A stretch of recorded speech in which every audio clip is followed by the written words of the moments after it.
नमस्कार मित्रांनो. आमच्या देहू गावचे संत साहित्यिक प्राध्यापक सदानंद मोरे यांचे वडील वैकुंठवासी श्रीधर महाराज देहूकर यांनी लिहिलेल्या संत तुकाराम चरित्रातील हा 7वा भाग मी आपल्या समोर सादर करीत आहे. तरी या माझ्या भागाला सबस्क्राईब करा, शेअर करा आणि लाईक करा. याला चाल थोडीशी मी खटकेबाज लावलेली आहे.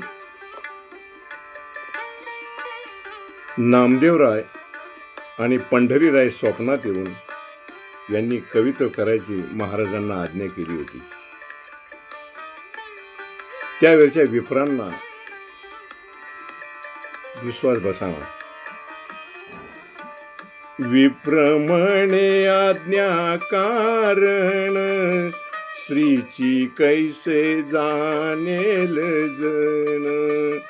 विप्रमणे आज्ञा कारण श्रीची कैसे जाणेल जण. या लागी कवित्व बुडवून, या लागे कवित्व बुडवून टाकी नेऊन उदकात, टाकी नेऊन उदकात. विप्रमणे आज्ञा कारण श्रीची कैसे जाणेल जण. तेथे साक्षात नारायण आपे रक्षील जरी आपण, आपे रक्षील जरी आपण. तरी सहजची वेदाऊन मान्य होईल होई सर्वासी. विप्रमणे आज्ञा कारण श्रीची कैसे जाणेल जण. तुकारामाला रामेश्वर भटांनी आज्ञा केली, ए तुकाया, तू केलेले हे जे कवित्व आहे ना, त्या इंद्रायणी नदीमध्ये बुडवून टाक. देववाणी असेल तर देव तीच पाण्यात रक्षील. गावच्या पाटलाला रामेश्वर शास्त्रींनी तुकोबाच्या या अधर्माबद्दल कळवले आणि गावचा पाटील सुद्धा तुकारामाच्याच शूद्र जातीतला होता आणि तो सुद्धा रागावला.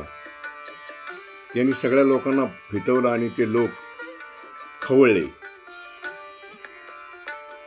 आणि महाराज म्हणायला लागले, काय खावे आता कोणीकडे जावे, काय खावे आता कोणीकडे जावे. गावात राहावे कोण्या बळे, गावात राहावे कोण्या बळे, गावात राहावे कोण्या बळे. आता गावचा पाटीलच तुकाराम महाराजच्या विरोधात उभा राहिल्यावर महाराज म्हणतात, कोपला पाटील गावचे हे लोक, कोपला पाटील गावचे हे लोक. आता घाली भीक कोण मज, आता घाली भीक मज कोण, आता घाली भीक मज कोण. सगळे आता तुकारामाच्या दर्शनाला जातात. तर त्यावेळच्या परिस्थिती किती भयानक असेल. ब्राह्मण तर विरोधात गेले होते, पण तुकारामाच्या जातीची माणसं, सगळी माणसं तुकोबाच्या विरोधात गेले होते. पण तुकाराम महाराज खंबीर होते. आता त्यांचा उदोउदो करतात. पण त्या काळात महाराजांना किती यातना झाल्या असतील. तुकोबाने अभंगाच्या सर्व वह्या घेतल्या. आपल्या कान्होबा बंधूंना सांगितले, त्या सगळ्या वह्या गोळा करा. आणि तुकोबाने त्या वह्या घेतल्या आणि दगड बांधून त्या इंद्रायणीच्या डोळ्यात स्वस्ते बुडविल्या. पूर्वी खत पत्रे प्रपंच बुडवलाच होता तुकोबांनी, आता अभंगाच्या वया परमार्थ संपूर्ण त्या नदीमध्ये बुडवला. बुडविल्या वया बैसलो धरणे, बुडविल्या वया बैसलो धरणे. तुकोबांना असह्य दुःख झाले. लोक निंदा करू लागले. कसला दृष्टांत आणि कसला हा प्रसाद. सगळे थोतांड, कसला देव आणि कसला धर्म. तुकोबा महाद्वारात असलेल्या शिळेवर देवासमोर धरणे धरून बसले.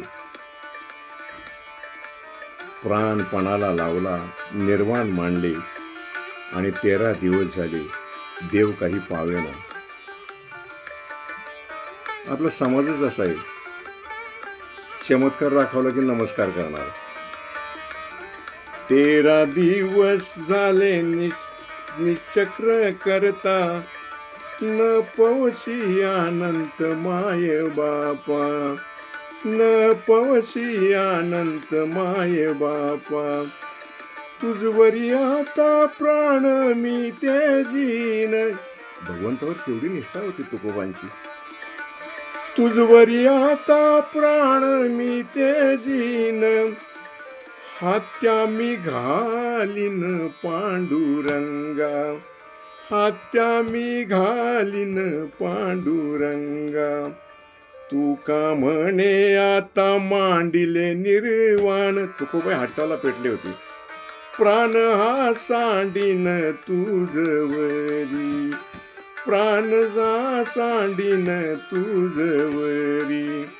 13 दिवस झाले निश्चक्र करता. आता जातीचेच लोक विरोधात गेले म्हणल्यावर न पवशी अनंत माय बापा. तुकोबा हट्टाला पेटले. तुझवरी आता प्राण मी तेजीन, हत्या मी घालीन पांडुरंगा. तुका म्हणे आता मांडिले निर्वाण, प्राण हा सांडीन तुझवरी. तुका म्हणे आता मांडिले निर्वाण, प्राण हा सांडीन तुझवरी. मित्रांनो, हा 7वा भाग तुकोबाच्या सगळ्या वह्या बुडवल्यात. गावचा पाटील सर्व त्यांच्या विरोधात गेलेले आहेत आणि तुकोबाने भगवंतासमोर त्या शिळेवर बसून ठाण मांडलेले आहे. हा 7वा भाग मी इथंच पूर्ण करतो. पुढील भागाची वाट पहा. नमस्कार. धन्य तुकोबा समर्थ, त्यानं केला हा पुरुषार्थ.